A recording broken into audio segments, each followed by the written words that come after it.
नमस्कार दोस्तों, स्वागत है आप सभी का। और इतिहास की ये दूसरी क्लास है। इससे पहले हम लोग एक क्लास कर चुके हैं जिसमें कुछ बीच में वॉइस की प्रॉब्लम थी। तो 20 मिनट तक क्लास सही है, एक बार आप लोग देख लीजिएगा। बाकी की क्लास जो है अभी मैं फिर से शुरू कर दूंगा। वेरी गुड गुड मॉर्निंग सभी लोगों को। और सभी लोग, जो लोग भी लाइव हैं या जो लोग भी क्लास देख रहे हैं, वो लोग ज़रूर कमेंट करें।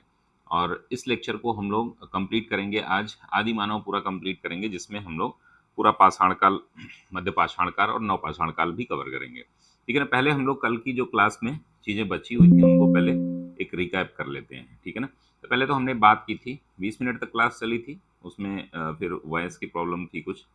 तो प्राचीन इतिहास के स्रोत हमने देखे थे कल की क्लास में, और इसको हमने डिटेल में वर्णन किया था कि इतिहास को हम पढ़ें कैसे। ठीक है ना। तो इतिहास जो है हमारा, वो किस प्रकार से बांटा जा सकता है। तो हमने देखा था कि 3 भागों में प्रारंभिक रूप से हम इतिहास को बांटते हैं।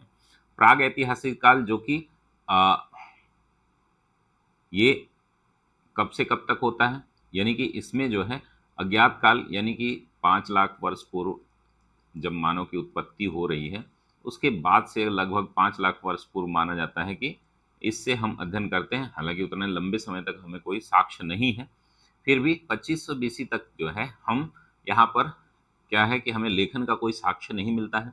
जो भी हमें प्रमाण मिलते हैं वो आर्कियोलॉजी से मिलते हैं।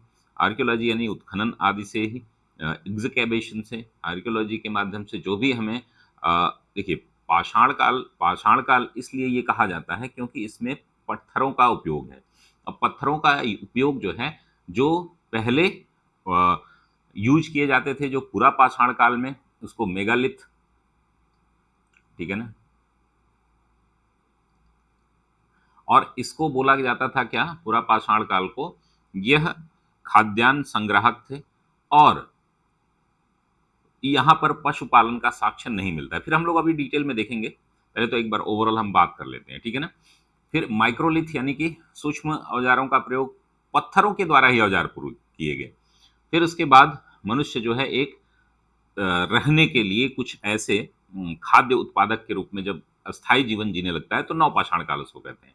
ये प्री हिस्टोरिक इसको बोलते हैं, प्री हिस्ट्री इसको बोलते हैं। क्यों प्राग ऐतिहासिक काल? क्योंकि यहाँ पर हमें किसी भी प्रकार के लिखित साक्ष्य नहीं प्राप्त हुए हैं। आद्य इतिहास जो है, ऐतिहासिक काल उनको बोलते हैं जहां पर हमें क्रोनोलॉजी नहीं मिलती। लिखित साक्ष्य तो मिलते हैं, लेकिन उनको डेसिफर नहीं किया गया, पढ़ा नहीं गया, या पढ़ा नहीं गया, पढ़ा भी गया। जैसे वैदिक काल में कुछ चीजें हमने पढ़ी, तो या तो वो पद में थे, पोएटिक फॉर्म में थे, या उनका कोई सीक्वेंस नहीं मिला, हमें कोई रिकॉर्ड नहीं मिलता है मुख्य रूप से जियो क्रोनोलॉजी बताए। ठीक है ना। तो उसको आद्य ऐतिहासिक काल कहते हैं, जिसको 2500 बीसी से 600 बीसी से तक है। उसके बाद जो इतिहास हमें पढ़ना है 600 बीसी से लेकर के 1964 बीसी एडी तक, सॉरी बीसी नहीं है, ये एडी है। ठीक है ना। एडी तक हमें पढ़ना है, वो इतिहास पढ़ना है। इसमें इतिहास को हम 3 भागों में बांट करके पढ़ते हैं, ज्यादातर पुस्तकों में यही आपको दिया हुआ है। प्राचीन काल, जो कि 600 बीसी से लेकर के 712 एडी तक। मध्यकालीन इतिहास जो है, मिडाइवल हिस्ट्री जिसको हम बोलते हैं, वो 712 एडी से लेकर के 1707 औरंगजेब की मृत्यु तक। और 1707 से लेकर के 1964 तक हम आधुनिक भारत पढ़ते हैं। उसके बाद 1964 से लेकर के आगे भी चीजें हैं जो आधुनिक काल के रूप में जानी जाती हैं। आधुनिक इतिहास और आधुनिक काल दो बातें हैं। इसके बाद हमने ये देखा था कि प्राचीन काल में, जो कि हमारा ये पूरी हिस्ट्री का सिलेबस है, इसमें महाजनपद काल हमें पढ़ना है 600 बीसी के आसपास। और इसी में हम बौद्ध और जैन भी पढ़ेंगे। ठीक है ना। बौद्ध धर्म और जैन धर्म भी पढ़ेंगे। क्लियर है ना। साथ ही दोस्तों, यहाँ पर मगध साम्राज्य हम पढ़ेंगे 600 बीसी से 300 बीसी, जो कि दोनों को कोइंसाइड करेगा, बौद्ध धर्म जैन धर्म। मौर्य साम्राज्य जो है 323 एडी से 322, कोई बोलता है 323, 184 बीसी तक हम पढ़ेंगे, 323 बीसी से 184 बीसी तक। उसके बाद मौर्योत्तर काल हम देखेंगे 184 बीसी से 313 एडी तक। ठीक है ना। फिर 313 एडी से लेकर के 550 एडी तक गुप्त साम्राज्य, गुप्तोत्तर साम्राज्य हम देखेंगे 600 से लेकर 650 एडी। ये हमें पूरा देखना है। दक्षिण भारत जो है उसका अलग कालक्रम है, उसको भी हम देखेंगे। ठीक है ना। और छोटे छोटे साम्राज्य हैं। अब हमने बात की थी कि इतिहास के हमारे जो साक्ष्य हैं, स्रोत हैं, वो कहाँ से हमने इतिहास को लिखा है, या अगर हमें पढ़ना हो तो इतिहास को कैसे हम समझें। किसी भी देश के इतिहास को समझने के लिए ये 3 प्रमुख स्रोत विशेषकर ये भारत के संदर्भ में है, ठीक है ना? सभी देशों के लिए अलग-अलग होता होगा, लेकिन ये भारत के संदर्भ में है, ठीक है ना? भारत के संदर्भ में हम इतिहास के स्रोत को जानने का प्रयास करते हैं, तो आर्कियोलॉजिकल एविडेंसेस, ठीक है ना? ये हमारा क्या है? आर्कियोलॉजिकल एविडेंसेस हैं। यानी कि हमें खुदाई और उत्खनन के दौरान जो है, जो चीज़ें मिली हैं, विशेषकर जो है मैन्युस्क्रिप्ट हमने देखा था कि बहुत कम मिले हैं उस समय, जिसको ताम्रपत्र आदि पर देखने को मिले हैं, वो भी बहुत बाद में मिले हैं। लेकिन अभिलेख हमें मिले हैं, जिन पर कुछ चीज़ें लिखी गई हैं और जिनको पढ़ा भी गया है। उनके माध्यम से हम इतिहास लेखन का प्रयास करते हैं। अभिलेखों को लेकर के काफ़ी आप जो है प्रश्न पूछे जाते हैं, उन पर भी हम आज बात करेंगे, कौन-कौन से अभिलेख हैं, जो हमारे लिए उपयोगी हैं। पहले अभिलेखों को देख लेते हैं। स्मारक भवन हैं, मोहरें हैं, यानी कि मुद्राएँ हैं। उन मुद्राओं के माध्यम से हम क्या कर सकते हैं, उन पर लिखी हुई चीज़ों, उनके सिंबल्स आदि, सिक्कों आदि के माध्यम से हम क्या कर सकते हैं, इसको भी हम समझ सकते हैं। ये सब हमारे जो है कौन से हैं, आर्कियोलॉजिकल एविडेंसेस है। चित्रकला, मूर्तिकला, जैसे गुफ कराल आपने सुना होगा, बुर्ज होम सुना होगा। गुफाएँ हैं उनमें, और साथ ही जो है ये आपके गुफाएँ हैं जो आदमगढ़ और बारबरा की पहाड़ियों में मिलती हैं। तो इन सभी के माध्यम से हम क्या करते हैं, इन सब चीज़ों को सीखने का प्रयास करते हैं। अगर हम बात करें कुछ अभिलेखों की, तो ये हमने पुरातात्विक साक्ष्य देख लिए। उसके बाद साहित्यिक साक्ष्य हैं हमारे पास। साहित्यिक साक्ष्य में 2 प्रकार के मैंने बताए थे, एक तो साहित्य, धार्मिक साहित्य हमारा है, और दूसरा जो है हमारा लौकिक साहित्य है, ठीक है ना? लौकिक साहित्य यानी कि हमारे इहलोक के बारे में बात की जाती है, ये परलोक के बारे में ज़्यादातर बात की जाती है। ब्राह्मण साहित्य है, जिसमें वेद, पुराण, आरण्यक, ब्राह्मण, उपनिषद, स्मृति, रामायण, महाभारत आदि मिलते हैं। वहीं गैर ब्राह्मण साहित्य में बौद्ध साहित्य में जैसे कि मैंने बताया था, बौद्ध साहित्य में क्या-क्या मिलेगा आपको, तो इसमें आपको त्रिपिटक मुख्य रूप से मिलेंगे, और आगम जो है वो जैन साहित्य में मिलेंगे, ठीक है ना? तो उसमें भी बहुत सारे आपको अलग-अलग चीज़ें पढ़ने की आवश्यकता नहीं है। उसके बाद जो है लौकिक साहित्य में ऐतिहासिक ग्रंथ मिलते हैं, जीवनी मिलती है, गल्प साहित्य मिलते हैं, ये 3 चीज़ हैं। और उसके बाद हम विदेशी यात्रियों का विवरण है, जिसमें प्राचीन काल में हम देखें तो यूनानी, चीनी और अरबी कुछ प्राचीन और मध्यकाल के मध्य भी में ये आते हैं। तो सुलेमान, अल-बरूनी और अल-मसूदी आदि के बारे में हमें पढ़ना है। अब कुछ अभिलेख हैं, उन अभिलेखों के बारे में आपको कुछ होमवर्क भी आप दिया जाएगा। प्रमुख अभिलेख और उनके शासक कुछ पूछे गए हैं, ठीक है ना? 4-5 हैं प्रमुख अभिलेख। अच्छा, भारत में पहला अभिलेख कहाँ मिला था? ये भी प्रश्न पूछा गया है। पहले तो मैंने बताया था कि पहला अभिलेख जो है, वो कहाँ मिला था, लेकिन भारत का सर्वप्रथम हाथी गुम्फा का अभिलेख है, ठीक है ना? और इस समय शासक कौन था, ये कई बार पूछा गया है। 4-5 अभिलेख हैं जिनके बारे में आपको जानना चाहिए। इसमें आपके सर्वप्रथम कौन है? हाथी गुम्फा अभिलेख। हाथी गुम्फा अभिलेख। अब ये कहाँ पर है, आप कमेंट बॉक्स में बताइएगा। और इसको जो है कहाँ से, किसके शासनकाल में, तो कलिंग। अब कलिंग नरेश जो है, कलिंग कहाँ पर है, ये उड़ीसा में कलिंग युद्ध जो हुआ था उसी के खारवेल, तो ये खारवेल के समय था, ठीक है ना? ये सबसे पहला अभिलेख हाथी गुम्फा अभिलेख माना जाता है। उसके बाद नासिक अभिलेख है, जूनागढ़ अभिलेख है, नासिक अभिलेख रुद्रदामन के समय है, सॉरी गौतमी अभिलेख, गौतमी पुत्र सातकर्णी है ना ये नासिक वाला, सातकर्णी। जूनागढ़ जो है ये रुद्रदामन का है, जूनागढ़ अभिलेख।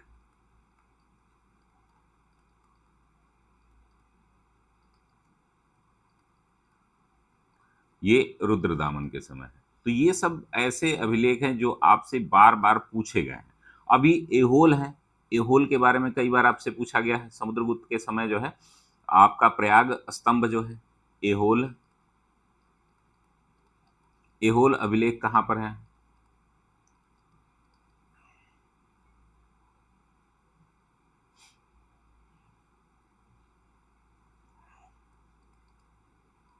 ये पुलकेशिन द्वितीय। अच्छा, ये गौतमी पुत्र सातकर्णी था कि या बलसी था? गौतमी बलश्री था मेरे ख्याल से, सातकर्णी नहीं, ये बलश्री था। इसको एक बार करेक्ट कर लीजिएगा, एक बार चेक करके बताइएगा। ये मेरे ख्याल से बलश्री, ठीक है। रुद्रदामन, पुलकेशिन द्वितीय, एहोल अभिलेख और प्रयाग वाला जो है वो किससे है? पुलकेशिन द्वितीय,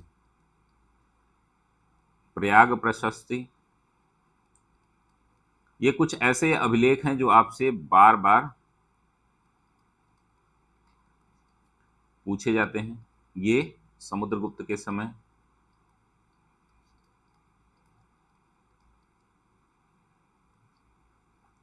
ग्वालियर वाला है राजा भोज, प्रतिहार राजा भोज थे जो, ग्वालियर अभिलेख।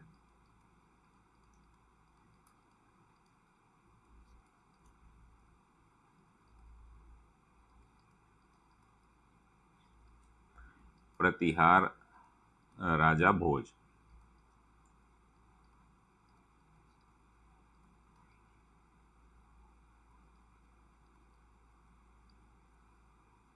भीतरी अभिलेख, इसको भीतरी जूनागढ़ भी बोला जाता है, स्कंदगुप्त। भीतरी अभिलेख स्कंदगुप्त।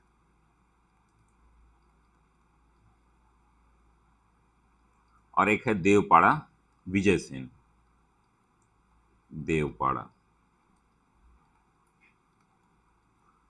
अभिलेख। ये विजयसेन जो है बंगाल का शासक था, विजयसेन, बंगाल। तो ये कुछ ऐसे अभिलेख हैं जिनसे आपको बार बार प्रश्न पूछे जाते हैं। 7-8 हैं, 3, 4, 5, 6, 7, 8। इन अभिलेखों के बारे में आप डिटेल याद कर लीजिए, क्रम बना करके, सीक्वेंस बना करके इनको याद कर लीजिए, ठीक है ना। अब जैसे भीतरी स्तंभ लेख है जो, ये कहाँ पर पाया जाता है? तो स्कंदगुप्त के समय जो है ये गाजीपुर वाला है, ठीक है ना, याद रखना। भीतरी गाजीपुर है, एक भीतरी ईंटों का मंदिर भी है, वो कानपुर के आसपास है मेरे ख्याल से। एरण है, जैसे गुप्त काल में ही भानुगुप्त के समय एरण एक बनाया गया था, वो है। तालगुंडा है, ये जो आपके कर्नाटक में पाया जाता है, ये भी गुप्तकालीन है। तो ऐसे अभिलेखों के नाम जो है आपसे बार बार पूछे गए हैं, और इन पर क्या क्या चीजें की गई हैं उनको भी आप अलग से देख लेंगे, ठीक है। तो ये हमें डिटेल में अभिलेखों के बारे में पढ़ना था। साहित्यिक स्रोत में अगर हम बात करें, तो साहित्यिक स्रोत जो है हमें जो मिले हैं, इसमें हमने बताया था, जैसा कि हमने एक बोला था कि पीडीएफ फाइल भी आज शेयर हो जाएगी आपको कल, चूंकि जो भी आपके नोट्स हैं ना, कई लोगों का मैसेज आ रहा था कि ये नोट्स कैसे शेयर होंगे। तो नोट्स जो है आपको सभी शेयर हो जाएंगे।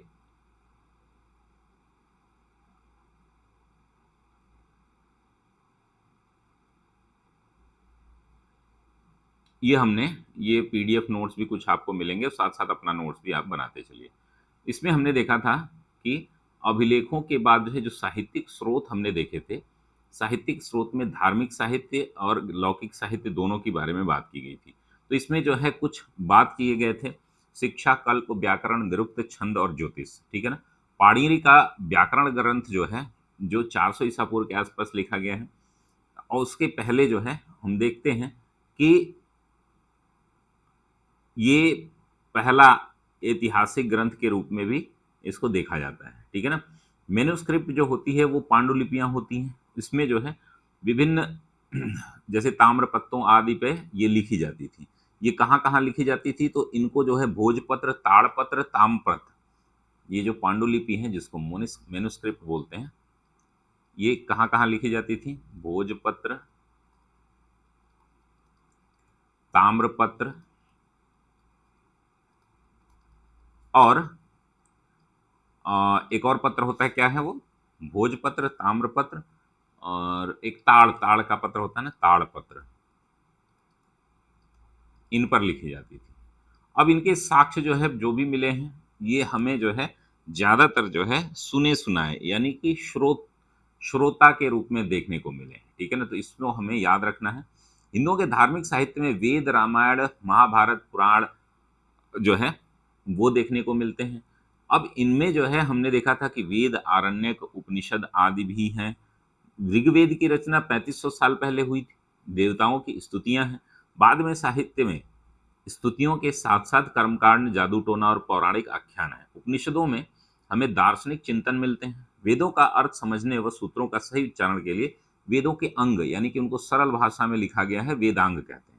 वेदांग के 6 वेदांग हमारे मिलते हैं, जिसमें शिक्षा, कल्प, व्याकरण, निरुक्त, छंद और ज्योतिष। अब इनके अलग अलग मतलब होते हैं। कल हमने बात की थी डिटेल में कि वैदिक शब्दों के शुद्ध उच्चारण के लिए हम शिक्षा को पढ़ते हैं। कल्प जो है वैदिक कर्म कांडों के लिए है। व्याकरण जो है वो रचना एवं उपसर्ग प्रत्यय के लिए है। निरुक्त जो है वो शब्दों की व्युत्पत्ति हेतु नियम बताए गए हैं। छंद जो है वो वैदिक साहित्य, गायत्री, त्रिपुट, त्रिस्पुट, त्रिष्टुप, जगती, बृहतो आदि के लिए है। वह ज्योतिष जो है ज्योतिष शास्त्र का विकास है। अब देखिए, इसको डिटेल में आप पढ़ेंगे तो बहुत कंफ्यूजन क्रिएट होगा। अब वेदांगों के बस नाम याद रख लीजिए और किससे संबंधित है बस ये याद रख लीजिए। पाणिनि का व्याकरण ग्रंथ जो अष्टाध्यायी 400 ईसा पूर्व के आसपास लिखा गया है। महाभारत व्यास द्वारा 10वीं सदी ईसा पूर्व में से 4थी सदी ईसा पूर्व के मध्य रचित ग्रंथ है। पहले इसमें 8800 श्लोक थे, बाद में इसको जय संहिता तब इसका नाम क्या था तथा इसका नाम जय संहिता था। बाद में इसमें 24,000 श्लोक हो गए। तो अब वाल्मीकि रामायण भी है, उसी प्रकार से 6,000 श्लोक थे, अभी 24,000 श्लोक हो गए हैं। बाद में रामायण को और भी लोगों ने क्या किया है, अलग अलग तरीके से लिखा है।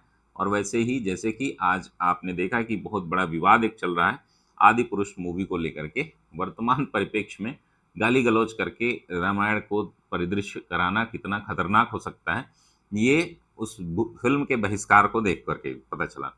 प्राचीन ग्रंथ अगर हम बात करें जो लौकिक साहित्य गैर धार्मिक जो है या गैर ब्राह्मण साहित्य की अगर हम बात करें तो उसमें बौद्ध ग्रंथ पाली भाषा में लिखे गए, जिसमें मुख्य रूप से पिटक बोले जाते हैं। विनय पिटक, सुप्त पिटक, अभिधम्म पिटक, 3 पिटक हैं। वैसे ही आगम हैं, जैन धर्म के प्राकृत भाषा में लिखे गए हैं, उसको आगम हम बोलते हैं। अब इनमें आगम और इनको पिटक के अलावा भी बहुत सारी चीजें हैं, ठीक है ना।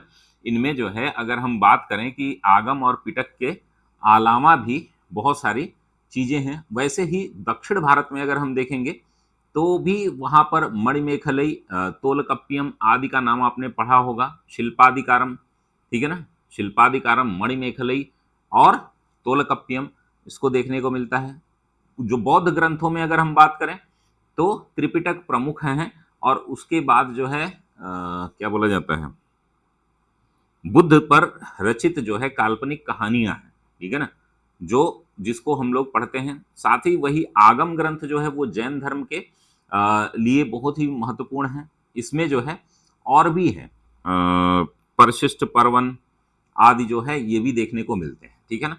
तो कौटिल्य का अर्थशास्त्र एक महत्वपूर्ण ग्रंथ है जिसमें 15 अधिकारियों को विभक्त किया गया है और सप्तांग बताए गए हैं। राजा के को मिला करके जो 7 अंग शासन के बताए गए हैं उसके बारे में भी बहुत महत्वपूर्ण बात की गई है। कालिदास ने काव्य नाटक लिखे हैं जिसमें अभिज्ञान शाकुंतलम है और भी बहुत सारे ऐसे नाम हैं जो आप देख सकते हैं कि हम जो है देखते हैं इनके जो है रघुवंश रघुवंशम है, अभिज्ञान शाकुंतलम है और भी हैं। मुद्रा राक्षस जैसे अन्य रचनाएं भी हैं जो हमें देखने को मिलती हैं इस समय। प्राचीनतम काल के जो तमिल ग्रंथ हैं उनमें जो है जो संगम काल में लिखे गए हैं, संगमकालीन इसमें हमने देखा था कि मणिमेखलई,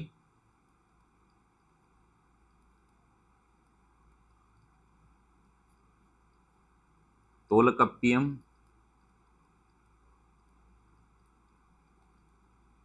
और एक और नाम क्या है, शिल्पादिकारम।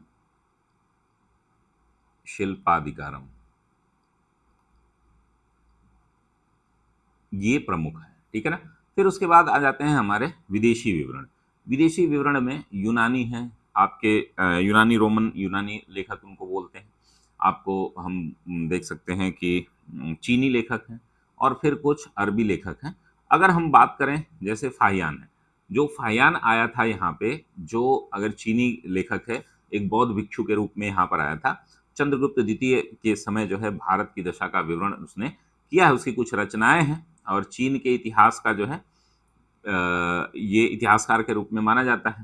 तो ये इसने जो है चंद्रगुप्त मौर्य के जो है उसका राजप्रसाद का वर्णन किया है और भी बहुत सारी चीजें की है। फाहियान हो गया। वैसे ही अगर हम बात करें यूनानी लेखकों में, तो सिकंदर के समकालीन जो है सेंडोकोट्स, यानी कि जो चंद्रगुप्त मौर्य हैं, इनको जो है क्या बोला जाता था, सेंडोकोट्स बोला जाता था। सेंडोकोट्स और चंद्रगुप्त मौर्य, उनके राज्यारोहण की तिथि जो है 322 ईसा पूर्व बताई गई है। चंद्रगुप्त मौर्य के दरबार में दूत बनकर आए मेगास्थनीज ने इंडिका की रचना की। अब इंडिका में देखिए कई सारी चीजें गलत भी हैं। जैसे वहां उन्होंने बताया था कि 7 जातियों का वर्णन है, ठीक है ना, 7 जातियों में भारत बटा हुआ है, दास प्रथा नहीं थी, इस तरीके की कुछ ऐसी बातें हैं जो भ्रामक बातें कही गई हैं, ठीक है ना। और वो जो है उनका उनको उनको ये पता नहीं, भारत के बारे में बहुत अध्ययन नहीं था, इस वजह से। और भी हैं, जैसे पेरिप्लस ऑफ एरिथ्रियन सी करके एक पुस्तक है, जो कि अननोन इसके लेखक हैं, उनके इससे भी ज्योग्राफी का ये अननोन राइटर हैं, ये इसकी जानकारी मिलती है। टॉलमी की ज्योग्राफी नामक पुस्तकों के में प्राचीन भूगोल और वाणिज्य के अध्ययन को मिलता है। तो टॉलमी हो गए और ये अननोन राइटर हैं पेरिप्लस ऑफ एरिथ्रेंसी। प्लिनी की नेचुरल हिस्टोरिका ईसा की पहली सदी की है, इसमें भारत और इटली के मध्य व्यापार की जानकारी मिलती है। कॉस्मोस इंडिका प्लेस्टर यूरोपीय यात्री था जो 535 ईस्वी में भारत आया था। इसने क्रिश्चियन टोपोग्राफी नाम से रचना की, जो भारत श्रीलंका के व्यापारिक संबंधों को दर्शाता है। ये भी आप ले लीजिए, अभी ये फैक्ट पूछा नहीं गया है कहीं पर। 9वीं सदी में भारत आने वाले यात्री जो है सुलेमान। अगर हम बात करें अल मसूदी की, अल बरूनी की और सुलेमान की, तो ये सभी जो है, अल मसूदी जो है, सुलेमान जो है, वो पाल व प्रतिहार शासकों के समय आया था, ठीक है ना। अल मसूदी राष्ट्रकूट शासकों में जो पाल प्रतिहार हैं, मुख्य रूप से उनके पाल प्रतिहार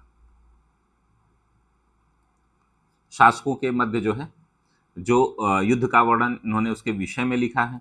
अल बरूनी जब आता है तो महमूद गजनबी का ये समकालीन माना जाता है। अल बरूनी ने किताबुल हिंद की रचना की थी, भारत के निवासियों का उस समय का वर्णन है, जिसको तहकीके हिंद भी कहते हैं, इसी पुस्तक का नाम है, ठीक है ना, उस समय दिया है। अल मसूदी जो है वह राष्ट्रकूट शासकों के विषय में अल मसूदी लिखता है। सॉरी, ये मैंने सुलेमान के बारे में बताना था ना। अल मसूदी जो है ये राष्ट्रकूट है, अल मसूदी ये राष्ट्रकूट है। अब यहाँ से सभी से प्रश्न पूछे गए, ठीक है ना। राष्ट्रकूट के शासकों के समय विदेशी जो अरबी साहित्यकार था वो कौन था, अल मसूदी था। ये सुलेमान जो आया था वो पाल प्रतिहार के समय आया था। अल बरूनी जो है वो किताबुल हिंद की रचना इसने की थी, यह महमूद गजनबी का समकालीन था। किसका, महमूद गजनबी का।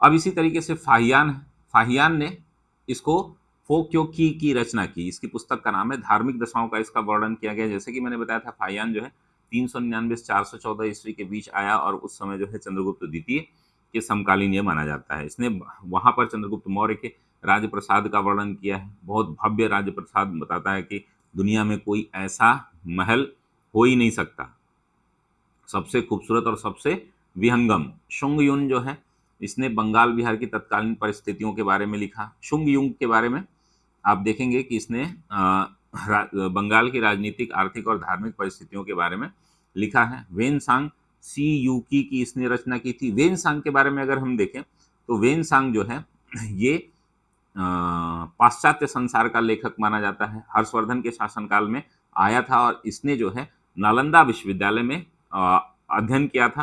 मेरे ख्याल से ये लगभग 13 वर्ष भारत में रहा। और जो हर्षवर्धन थे, इनको इसने कुछ उपाधि दी थी शिलादित्य की। ये जो है वेनसांग के समय।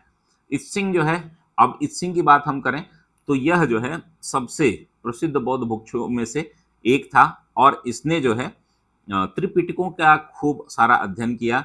इसने भारत में प्रचलित 4 बौद्ध संप्रदाय जो हैं उनकी बात की थी, और इस इनकी रचनाओं में बौद्ध भिक्षुओं के आत्मकथाएं भी हैं। त्रिपिटकों की लगभग माना जाता है कि ये बहुत सारी प्रतियां अपने साथ ले गया था। ठीक है ना। अब हम आज की क्लास शुरू करते हैं। यहाँ तक तो जो कल की क्लास रिकॉर्ड नहीं हो पाई थी उसके बारे में कुछ चीजें थी। अब इतना ही आपको पढ़ना है, इसमें बहुत ज़्यादा शॉर्ट नोट्स बना लीजिएगा। कोई भी पुस्तक आप रखे हों, चाहे वो आपके पास एनसीईआरटी हो या एनसीईआरटी में इतनी डिटेल नहीं दी गई, बहुत कम बताया गया है। आपके पास एस के पांडे हो या कोई भी एंशियंट की कोई पुस्तक हो, आर एस शर्मा हो, कोई भी हो, उसकी मदद आप ले सकते हैं। लेकिन बहुत ज़्यादा डिटेल में इसको नहीं जाना है, क्योंकि यहाँ से उतने प्रश्न आपसे नहीं पूछे जाएंगे। अब आदि मानव में हम चलते हैं। 50,000 से 1 लाख ईसा पूर्व के करीब जो है प्राइमेट्स, मनुष्य जो है सदृश वानर की उत्पत्ति हुई, जो मानव के समान थे। अब धीरे धीरे मानव जब मनुष्य होमोसेपियंस का रूप लेता है और उसके बाद जो है अपना जीवन यापन शुरू करता है, तो उसको 3 स्तर पर, यानी कि आपको, अगर हम पूरा पाषाण काल की बात करें, इसको हम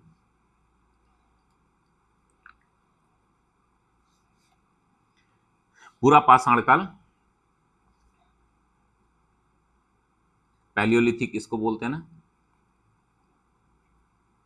पैलियोलिथिक।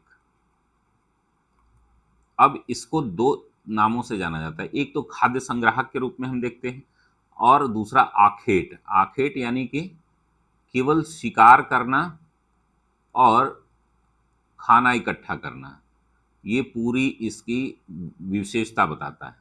ठीक है ना। अब इस समय की कुछ विशेषताएं हैं, उन विशेषताओं को हम समझेंगे। इन विशेषताओं में कौन कौन से जो है चीज़ें आती हैं। अब इनको जो है हम लोग मेगालिथिक भी बोलते हैं। मेगालिथिक यानी कि जो ये हथियार यूज करते थे वह। अब इसको 3 भागों में बांटा जाता है, हालांकि हम अलग से नहीं पढ़ेंगे। निम्न पूरा पाषाण काल, मध्य पूरा पाषाण काल और उच्च पूरा पाषाण काल। ठीक है ना। निम्न पूरा पाषाण काल,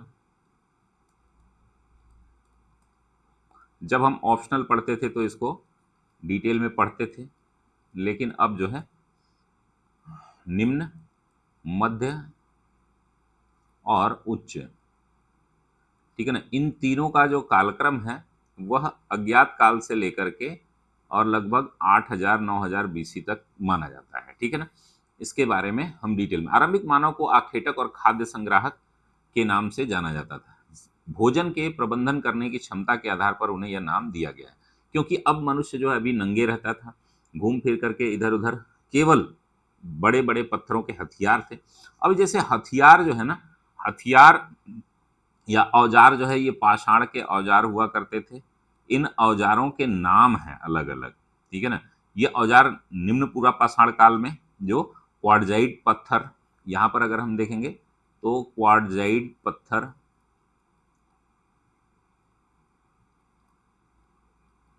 पत्थरों का प्रयोग, जो क्या होते थे, ऐसे पत्थर होते थे जो अनगढ़ होते थे। अनगढ़ यानी कि इनका उपयोग करने से इनको हम देखते हैं तो इनको 2 भागों में हम बांट सकते हैं। एक तो है आपका पेबल संस्कृति, पेबल संस्कृति जो कि सबसे पहले पाई गई सोहन घाटी, जो सोहन घाटी और आपके सरायनहार में, 2 जगह जो है। तो सोहन घाटी में इस उपकरण के साक्ष्य मिलते हैं। अब ये सोहन घाटी कहाँ पर है, तो इसको हम लोग अभी मैप में देखेंगे। पेबुल संस्कृति जो है, जिसको हम चापर चापर चॉपिंग भी बोलते हैं। क्या? Chopper chopping. अब यहां से प्रश्न आपसे बनता है। बहुत ज्यादा आपको पढ़ने की आवश्यकता नहीं, जितना मैं बता रहा हूं उतना देखिए।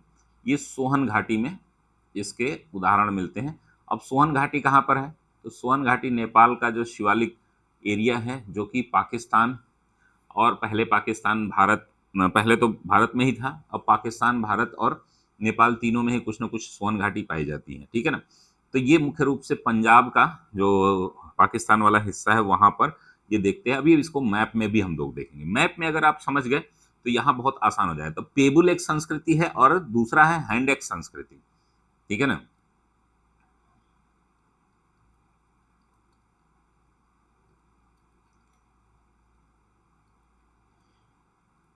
यहाँ पर चौड़े जो है धारदार कम होते थे, हथियार बनाए जाते हैं। हैंड एक्स में क्या है, अब इसका जो है साक्ष्य आपको देखने को मिलता है कहां पर, ये आपके एक तो सोन घाटी में हैंड एक्स जो है हाथी की कुल्हाड़ी, सबसे पहले इसका मद्रास संस्कृत में पल्लवरम पल्लवरम में इसका साक्ष्य मिला है। और ये जो है कहां पर, मद्रास संस्कृति में। ये प्रश्न भी आपसे कई बार पूछा गया है, जैसे रॉबर्ट ब्रूसफुट का नाम आपने मद्रास संस्कृति, ठीक है ना, इसमें आपको देखने को मिल रहा है। अब ये जो है रॉबर्ट ब्रूसफुट का नाम आपने सुना, इन्होंने इसकी खोज की थी। पल्लवरम जो है वो दक्षिण भारत यानी कि तमिलनाडु का एक क्षेत्र है। तो हैंड एक्स जिसमें कुल्हाड़ी जैसे हथियार हुआ करते थे। अगर हम बात करें आरंभिक पुरापाषाण काल की, तो वो दो नदी घाटियां हैं जो विशेष रूप से देखने को मिलती हैं, जो कि आपकी एक तो सोहन घाटी जो पाकिस्तान वाली, और दूसरा जो है आपका बेलन घाटी। जो बेलन घाटी है वो कहां पर मिलती है, पुरापाषाण उत्तर प्रदेश के मिर्जापुर में बेलन घाटी। तो ये कुछ सभ्यताओं का प्रारंभ यहां पर देखने को मिलता है। और ये जो निम्न पुरापाषाण काल है उसमें ये सभ्यता देख, आगे जब हम चलेंगे उच्च पुरापाषाण काल, तो वो तुंगभद्रा घाटी, नर्मदा घाटी, आपका छोटा नागपुर का पठार, आपके गुजरात, महाराष्ट्र, कर्नाटक के छोटे छोटे स्थलों पर हर जगह पाई गई है। लेकिन उसके कुछ प्रमुख स्थल हैं जिनको हम लोग देखेंगे, उनको जो है थोड़ा सा हम मैप में ढालने का प्रयास करते हैं। जैसे कि अगर हम बात करें कुछ जैसे मध्य प्रदेश के स्थल हैं,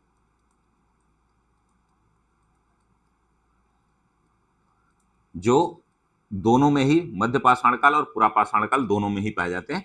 भीमबेटका और हथनौरा, भीमबेटका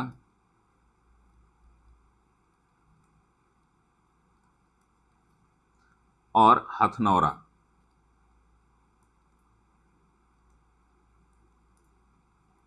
ये होशंगाबाद जिले में है। मेरे ख्याल से भीमबेटका जो है वो भोपाल के पास है, भोपाल के पास। एक बार चेक कर लीजिएगा ये कहां पर है। अब यहाँ पर जो है ना शैलाश्रय इसको बोला जाता है ना, कि गुफाएं हैं भीमबेटका में, जिनमें जो है दोनों के पुट पाए जाते हैं, मध्य पाषाण काल और पुरापाषाण काल दोनों के, ठीक है ना। हथनौरा के साथ साथ एक और जगह है जिसको हम देखेंगे, जो कि मध्य पाषाण काल में ज्यादा जरूरी है। इसी में नर्मदा घाटी और ताप्ती घाटी दोनों, नर्मदा एवं ताप्ती घाटी, क्लियर है, ये दोनों का भी पुट देखने को यहां पर भी ये मिलते हैं। एक बार हम लोग मैप के माध्यम से ना इसको समझने का प्रयास करते हैं कि जो हम लोग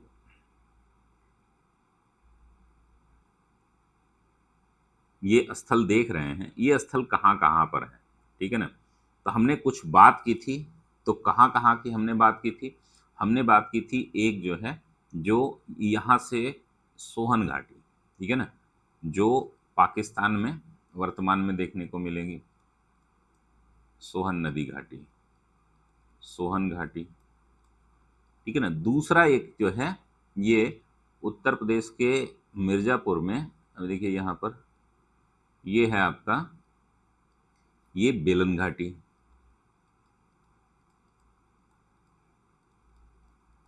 यहां पर नर्मदा और ताप्ती घाटी है, ठीक है ना। इतने दूर दूर नहीं है नर्मदा घाटी, लेकिन आपको मैप में दिखाना पड़ रहा है, ताप्ती घाटी और तुंगभद्रा भी यहीं पर आपको देखने को मिल जाएगी। अगर हम बात करें, यहाँ एक्चुअली यहाँ पर है तुंगभद्रा, यहाँ पर है, ठीक है ना। ये कृष्णा नदी हो जाएगी, कृष्णा, तुंगभद्रा। फिर इधर की अगर हम बात करें तो महानदी है, महानदी में यहीं पर सोन नदी है, सोन नदी के पास जो है कुछ घाटियां देखने को मिलेंगी। और यहाँ पर जो है अब जब हम मध्य पाषाण, ये हम लोग क्या पढ़ रहे हैं, पूरा पाषाण काल,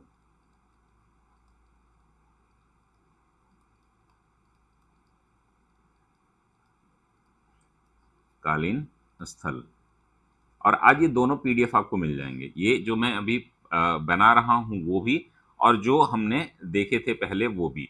तो देखिए बेलन घाटी जो है ये कहाँ पर है, आपको लिख लीजिएगा, ये मिर्जापुर में है। सोन घाटी जो है ये पाकिस्तान भारत में पहले थी। अब यहाँ पर एक जगह है मिर्जापुर में, अ, लोहंगनाद, लोहंगनान लोहंगदा लोहंगदा नाला।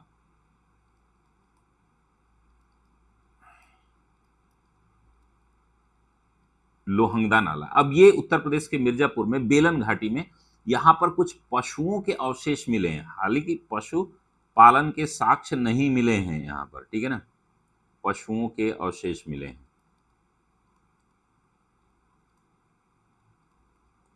ठीक है ना। अगर हम दक्षिण भारत की बात करें तो यहाँ पर आपका एक स्थल है रेणुगुंटा, ये रेणुगुंटा है, और यहीं पर एक स्थल है पल्लवरम, ये रेणुगुंटा और पल्लवरम, जहां पर मैंने बताया था ना पहली बार हैंड एक्स मिला है, पल्लवरम, ठीक है ना, ये तमिलनाडु में है। और यहाँ पर अगर यहाँ पर हम देखेंगे नर्मदा ताप्ती महाराष्ट्र में ही, तो नेवासा और चिरकी, नेवासा और चिरकी, बस इतने ही नाम आपको याद रखने हैं, ठीक है ना, नेवासा और चिरकी, जो कि महाराष्ट्र में है, ठीक है ना।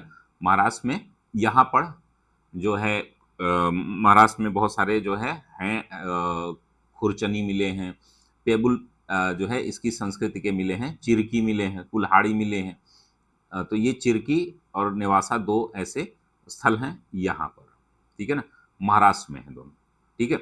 और यहाँ पर जो है बस इतने ही नाम याद रखने हैं। अब यहाँ पर दो स्थल हैं मध्य प्रदेश में ही, जिसको हम भीमबेटका,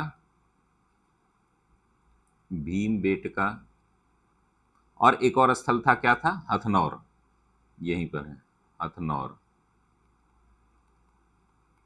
बस इतने ही स्थल हैं जो आपको किसमें मिलेंगे, पूरा पाषाण कालीन राज्य में मिलेंगे। अब हम बढ़ते हैं थोड़ा सा मध्य पाषाण कालीन में। मध्य पाषाण कालीन क्यों इसको पूरा पाषाण कालीन से अलग रखा गया है, तो मध्य पाषाण कालीन में कुछ अलग विशेषताएं हैं।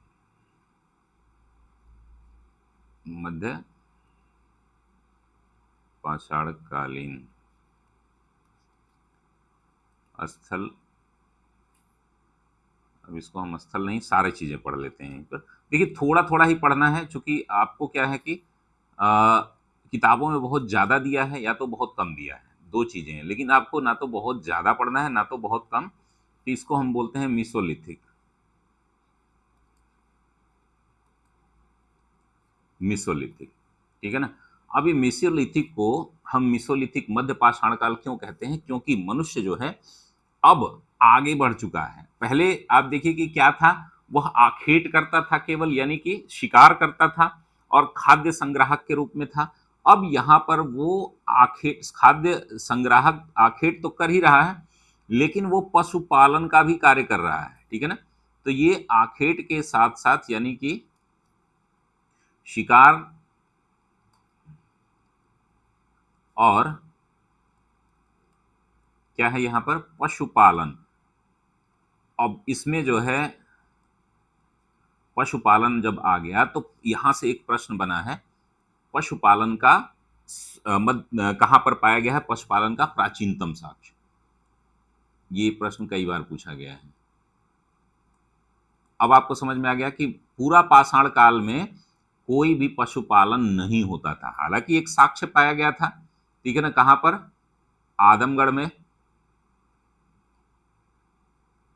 जहां पर पशुपालन का साक्ष्य पशुओं के अवशेष पाया, सॉरी, लोहंगदा नाला में, जो कि आपके मिर्जापुर में है, ये यहां पर पाया गया था। लेकिन ये पशुपालन का साक्ष्य नहीं, पशुपालन का प्राचीनतम साक्ष्य,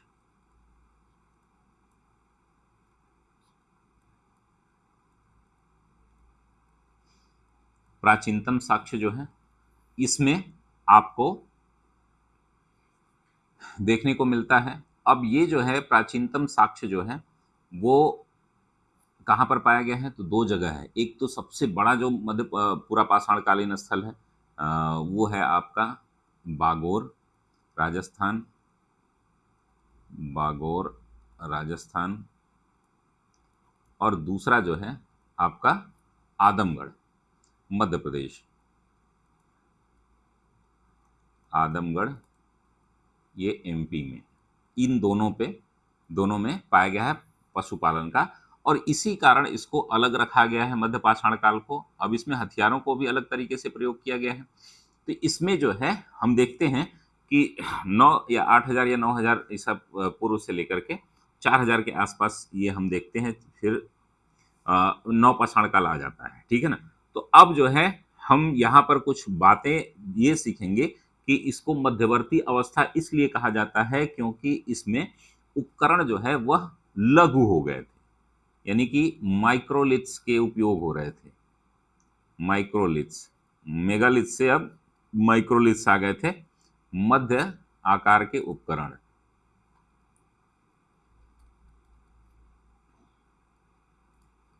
उपकरण या इसको बोल सकते हैं हम सूक्ष्म, सूक्ष्म, माइक्रो तो मतलब सूक्ष्म हो जाएगा ना, मध्य नहीं, सूक्ष्म, सूक्ष्म उपकरण।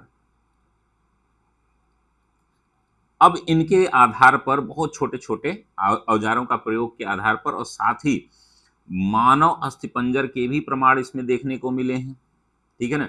एक राजस्थान का भीलवाड़ा जिला है, वहां पर हम देखते हैं जो बागौर है, बागौर में ही एक जगह है, क्या नाम है उसका, कोठारी, कोठारी नदी घाटी, वहां पर जो है कुछ साक्ष्य मिले हैं जो कि ये दर्शाता है कि वहां पर मनुष्यों के भी साक्ष्य मिले हैं, ठीक है ना। अब इसके आधार पर हम मध्य पाषाणकालीन स्थलों की बात करेंगे। मध्य पाषाणकालीन स्थल,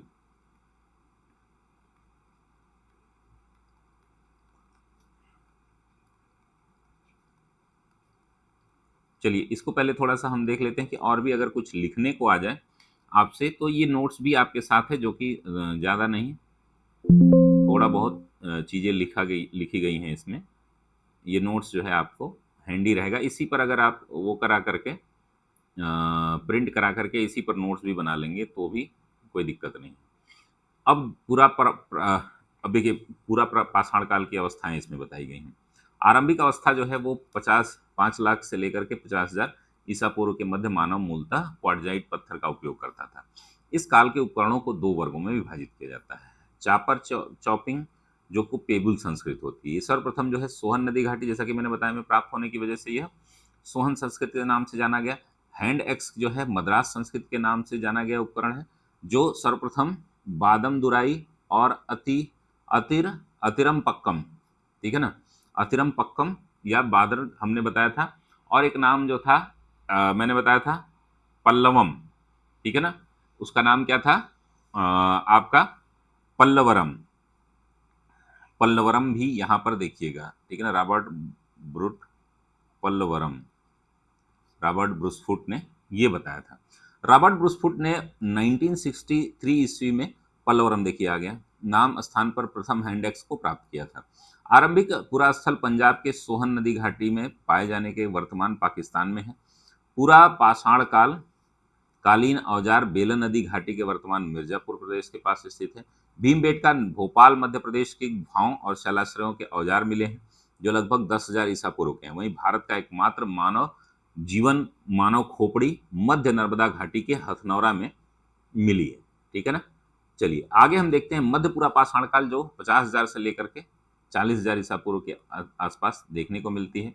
इस काल में मानव जो है क्वार्टजाइट के स्थान पर जैस्पर, चर्च, फ्लिंट आदि पत्थरों का उपयोग करने लगा, और इन पत्थरों के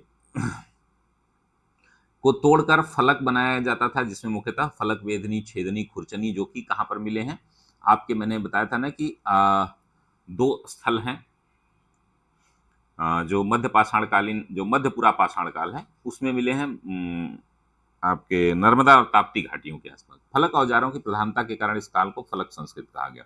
उच्च पुरा पाषाण काल आधुनिक मानव का उदय हुआ, होमोसेपियंस सेपियंस। अब मध्य पाषाण काल हम पढ़ रहे हैं। मध्य पाषाण काल के बारे में थोड़ा सा जान लेते हैं, फिर हम उनके स्थलों के बारे में डिटेल बातचीत करेंगे, ठीक है ना। उसके बाद नवपाषाण काल, यह आखेटक और पशुपालक हो गए, ठीक है ना। अब ये शिकारी तो थे ही, शिकारी के साथ साथ ये अब जो है एनिमल हस्बेंड्री यानी कि पशुपालन का भी काम करने लगे। तो ये काफी इंपॉर्टेंट ट्रांजिशन है, ठीक है ना, एनिमल हस्बेंड्री। पाषाण युगीन संस्कृत में 9000 ईस्वी के काल को मध्य पाषाण काल कहा गया है। यह एक संक्रमण काल था। भारत में सीएल कार्लाइल, इनका नाम याद रखिएगा, जिसे हमने पूरा पाषाण काल में रॉबर्ट ब्रूसफुट का नाम याद रखा, वैसे ही सीएल कार्लाइल का नाम आप यहाँ याद रखेंगे। देख लें माइक चल रहा है, कल की क्लास जो है 20 मिनट जो है पूरी ब्लैंक रहेगी। विंध्य क्षेत्र से लघु पाषाणकार उपकरण खोजे जाने से मध्य पाषाण काल के विषय में जानकारी होती है। इस काल के लोग शिकार कर मछली पकड़कर और पशुपालन करके जीवन यापन करते थे। इस काल में औजार जो है सूक्ष्म पाषाण के बनने लगे, जिन्हें माइक्रोलिथ कहा जाता था। साथ ही पूरा पाषाण काल के औजार भी प्रचलन में थे। मध्य पाषाण काल में स्थल जो है कृष्णा नदी के दक्षिण के साथ ही राजस्थान, दक्षिण उत्तर प्रदेश, मध्य और पूर्वी भारत पाए गए हैं। मानव अस्थिपंजर जो है मध्य पाषाण काल से प्राप्त हुए हैं। जैसा कि मैंने बताया था कि ये जो है कहाँ पर पाया जाएगा, नागौर जिले में, ठीक है ना, कोठारी नदी के तट पर भीलवाड़ा जिले के स्थित बागौर बागौर जो है भारत का सबसे बड़ा मध्य पाषाणिक स्थल है। पशुपालन का प्राचीनतम शास्त्र जो है वो आदमगढ़ है, ये आजमगढ़ नहीं है, आदमगढ़ और बागौर जिले में मिले हैं। क्लियर है ना। तो जब भी नोट्स पढ़े ना तो एक क्लास जरूर कर लिया करें। तो अब जो है नवपाषाण काल का पढ़ने से पहले हम इसको क्या करेंगे, मैप में थोड़ा सा इसको, इसके स्थलों को हम पहले ऑर्गेनाइज कर लेते हैं, ठीक है ना। तो इसके स्थल जो पाए जा गए हैं वो कहाँ कहाँ पाए गए हैं ये आप पहले समझिए, ठीक है ना। इसके स्थल जो है वो पाए गए हैं मुख्य रूप से, अगर हम बात करें तो उत्तर प्रदेश,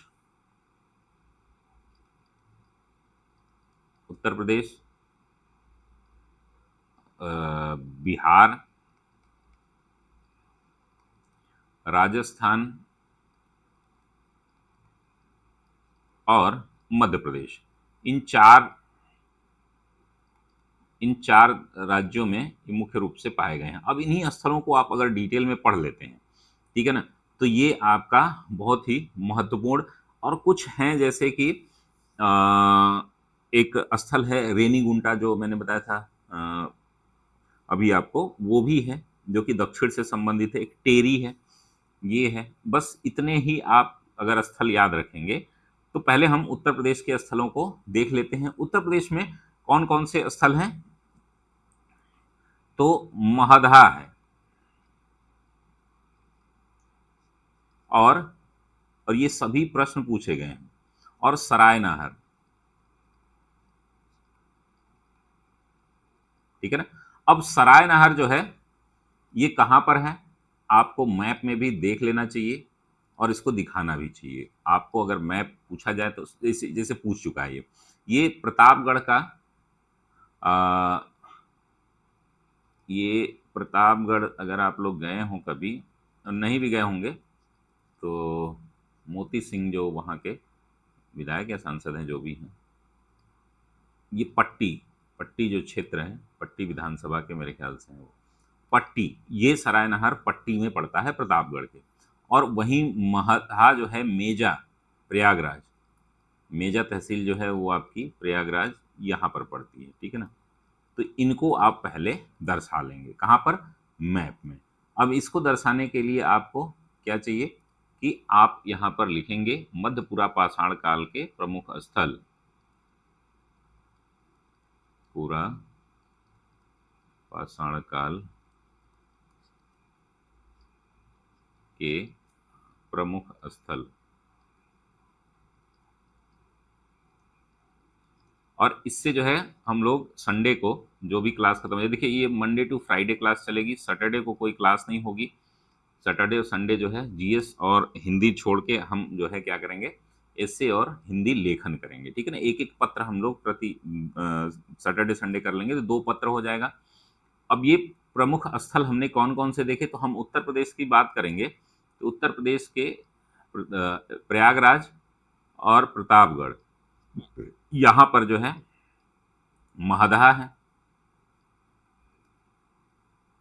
जो कि, और यहां पर जो है आपका सरायनाहर। अब ऐसे पढ़ लेंगे आप तो कभी भी ये नहीं भूलेगा, ठीक है ना। यहीं पर एक चौपानी मांडो भी है, उसके बारे में भी हम बात करेंगे अभी, लेकिन जो महत्वपूर्ण महत्वपूर्ण है वो आप देख लीजिए। तो ये हो गया यूपी के, ठीक है ना। अब हम आएंगे आपके बिहार के जो स्थल हैं उनके बारे में हम बात करेंगे। तो बिहार के जो स्थल हैं, दो स्थल हैं, जो कि आपका चिरांद,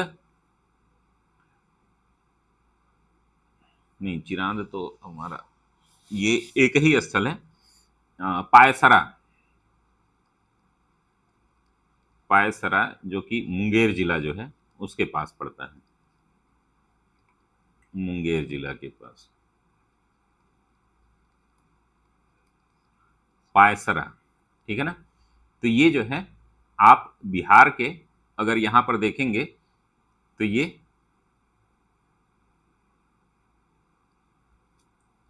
यहां पर आप इसको कर सकते हैं पायसरा,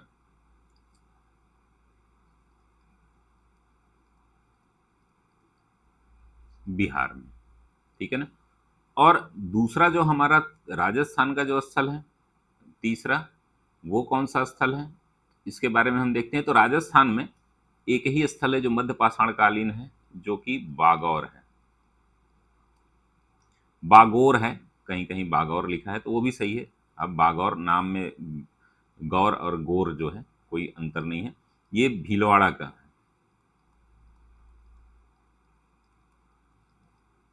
तो भीलवाड़ा राजस्थान में ये बागौर है, जो कि आपके यहाँ पर ये जो दिखाया गया है ना, मेरे ख्याल से यही है।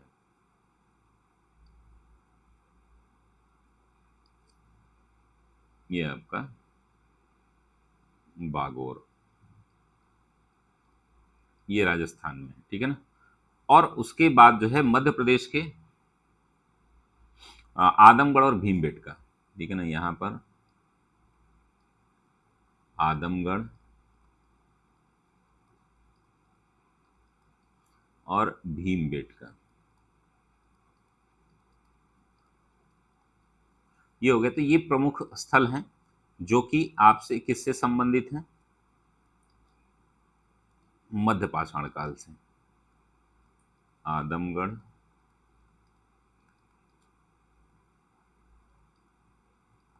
और भीमबेटका। आदमगढ़ कहाँ पर पड़ता है, आपके होशंगाबाद जिले में, होशंगाबाद। और भीमबेटका जो है ये कहाँ पर है, भोपाल के पास,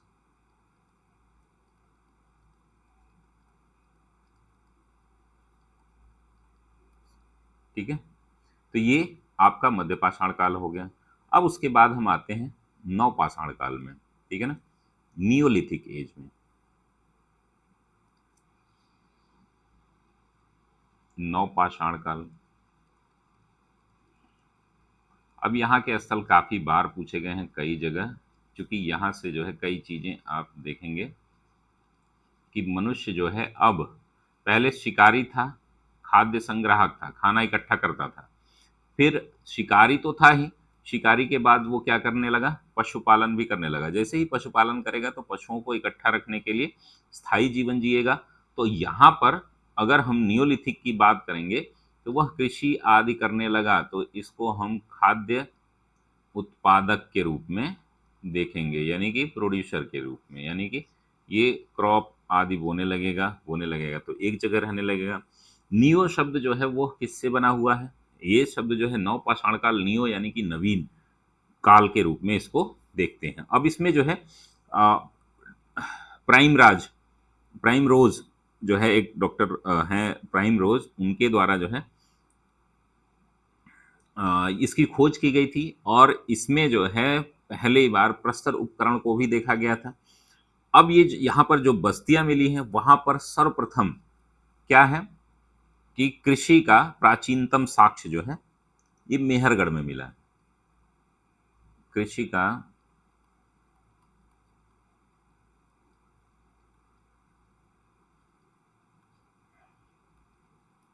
साक्ष्य कहां पर मिला है? मेहरगढ़ में। ठीक है ना। अब ये बदल गया है और ये जो है हमारा कहाँ हो चुका है? अब ये प्रश्न जो है 2011 12 या 13 में पूछा था कि जो उत्तर प्रदेश का एक स्थल है, क्या नाम है उसका मैं भूल रहा हूँ, वो हो गया है अब। ठीक है ना। तो मेहरगढ़ ये पुस्तकों में अभी है, लेकिन अब ये उत्तर प्रदेश का एक क्षेत्र है, मुझे ये ध्यान नहीं आ रहा है, नाम आप लोग बताइएगा, पेपर में पूछा है। ठीक है ना। वो हो गया है अभी अभी मैं बता दे रहा हूँ। तो मेहरगढ़ इसमें 7000 बीसी के आसपास माना जाता है, लेकिन यहाँ उत्तर प्रदेश का जो स्थल है वहाँ पर क्या माना गया है? 9000 बीसी के आसपास जो है ये प्रूव हो गया है। ठीक है ना। तो ये सबसे प्राचीनतम जो है बलूचिस्तान प्रांत का जो मेहरगढ़ है उसमें माना गया है कि ये सबसे पहले सबसे प्राचीन साक्ष्य इसके मिलते हैं। किसके? कृषि के प्राचीनतम साक्ष्य। ठीक है ना। तो मेहरगढ़ जो है उसके बाद जो है इलाहाबाद का कोल्डी हवा।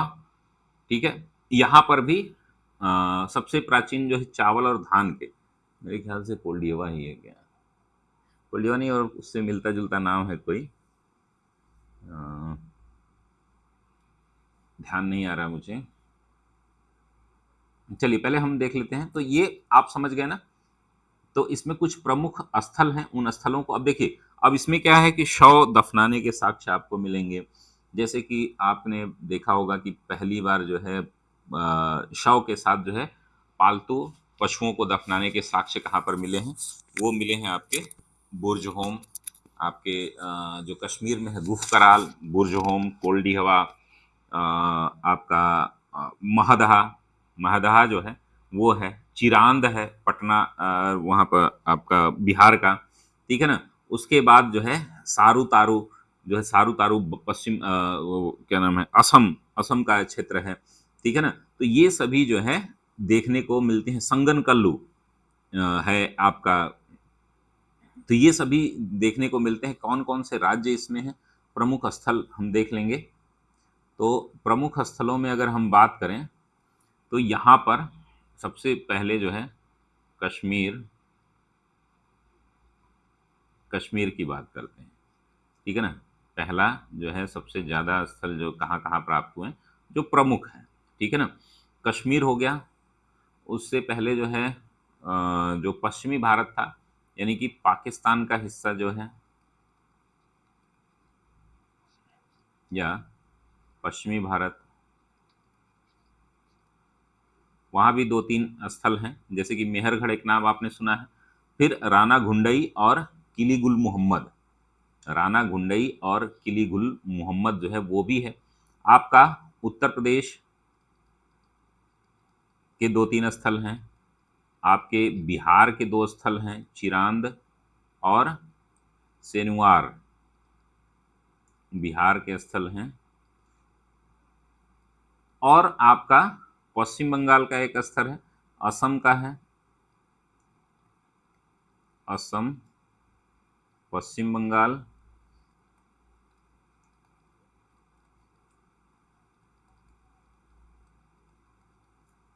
और सातवां जो है वो आप हम देख लेंगे कि दक्षिण भारत में जैसे कर्नाटक के कुछ स्थल हैं, कर्नाटक के साथ साथ तमिलनाडु, आंध्र प्रदेश,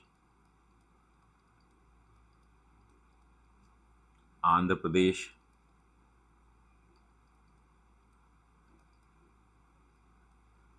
ठीक है, ये सभी स्थल देखने को मिलते हैं। अब कश्मीर के दो स्थल हैं, जैसे मैंने बताया था कि कश्मीर में दो स्थल मुख्य रूप से हैं। जो कौन कौन से हैं? वो बुर्ज होम और गुफ कराल। इन सभी को हम क्या करते चलेंगे? बुर्ज होम और गुफ कराल। पाकिस्तान में आप देखेंगे कि मेहरगढ़ है, एक बड़ा स्थल है जो चर्चित है, जो बार बार पूछा भी गया है। मेहरगढ़ है और किली गुल मोहम्मद है, किली गुल मोहम्मद। और एक और स्थल है आपका, उसका नाम है राना घुंडई, राना घुंडई। थोड़ा सा हम इसको देखते हुए भी चलते हैं मैप में भी। तो मैप में आप लोग मैप का भी प्रयोग किया करें, जो याद रहती है चीज़ें। यहाँ पर बुर्ज होम और गुफ कराल,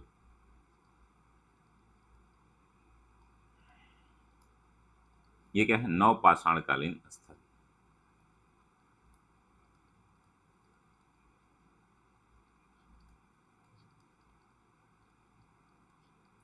क्लियर है? तो ये बुर्ज होम है, और यहीं पर दोनों जो है, गुफ कराल तो ऊपर होगा ना, ये पुलवामा वाला है। ये पुलवामा गुफ कराल जो है पुलवामा में पड़ता है। ये श्रीनगर के पास है बुर्ज होम, दोनों श्रीनगर के पास हैं, लेकिन ये पुलवामा में पड़ता है गुफ कराल। फिर यहाँ के जो क्षेत्र हैं, ये है आपका मेहरगढ़,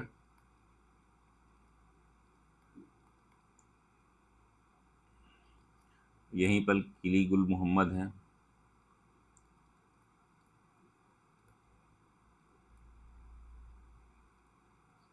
और यहाँ एक और है, क्या है, राजगुंडई। क्या नाम था, मैंने बताया था, राणा गुंडई, घुंडई। ठीक है ना? ये हो गया कश्मीर, और ये तो दो निपट गए। उसके बाद उत्तर प्रदेश के कोल्डिहवा और महदहा। कोल्डिहवा कहाँ पर है? तो जैसा कि हमने बात किया था कि कोल्डिहवा जो है वो आपके प्रयागराज में जो बेलन घाटी थी ना, उसी में ये कोल्डिहवा है, मेजा तहसील। ठीक है? और ये महदहा,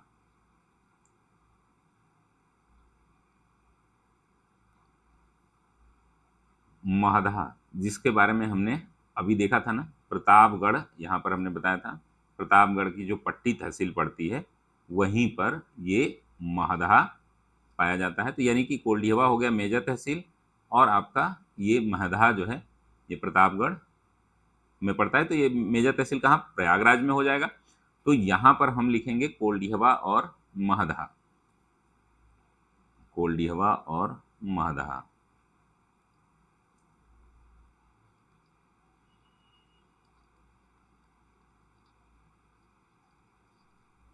कहाँ पर है, मेजा और महदहा, ये पट्टी, प्रतापगढ़ और ये प्रयागराज। ये हो गया। बिहार के दो हैं, एक चिरांद है,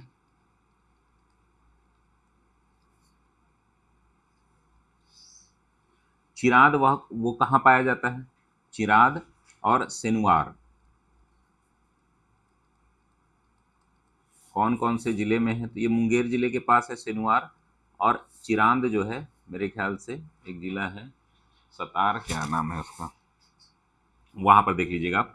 असम के कुछ क्षेत्र हैं, जैसे सारूतारू, सारूतारू और दाओजली, दोनों प्रश्न पूछे गए हैं। ठीक है ना? सारूतारू और दोआजली, इनका जिला आप लोग देख लीजिएगा। और पश्चिम बंगाल का एकमात्र क्षेत्र है जिसको हम बोलते हैं राजढीबरी, पांडु राजढीबरी भी कहीं कहीं लिखा होगा, तो यही है राजढीबरी, ढ नीचे नहीं, ढीबरी, राजढीबरी देख लीजिएगा। तो इनको पहले हम लोग क्या करते हैं, एक बार यहाँ पर दर्शा भी लेते हैं। यहाँ पर बिहार में चिरांद और सेनुआरी,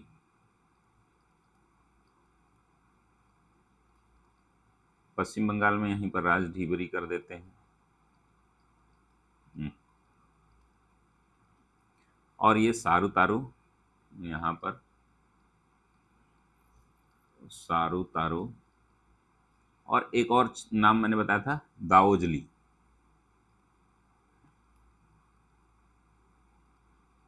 ठीक है ना? दक्षिण भारत में आप लोग लिख लीजिएगा, मैं बता दे रहा हूँ। अभी देखिए यहाँ पर एक है संगनकल्लू और मास्की, दोनों जो है ये कहाँ पर है, कर्नाटक में। मास्की, संगनकल्लू, मास्की, दो यहाँ पर हो गए जो काफी। अब देखिए यहाँ पर पिकली हल भी है, ये भी आपको कर्नाटक में ही मिलेगा। और यहाँ पर चेन्नई में जो कि उस समय जो है नागार्जुन कोंडा, अगर ऊपर जाएंगे आप आंध्र प्रदेश में, वहाँ भी एक साक्ष्य मिलता है। नेवासा एक है जो सूती वस्त्र का साक्ष्य यहाँ पर मिला है नवपाषाणकालीन में, नेवासा, महाराष्ट्र में। ठीक है, तो ये हो गया। अब ये स्थल है, यहाँ पर एक टेरी है, टेरी जो कि केरल में है। ठीक है ना, तो ये सारे स्थल आप लिख लीजिएगा। ये रही कंप्लीट जानकारी। और भी बहुत सारे स्थल आपको देखने को मिलेंगे, लेकिन इन सब स्थलों के बारे में आपसे बार बार पूछा गया है।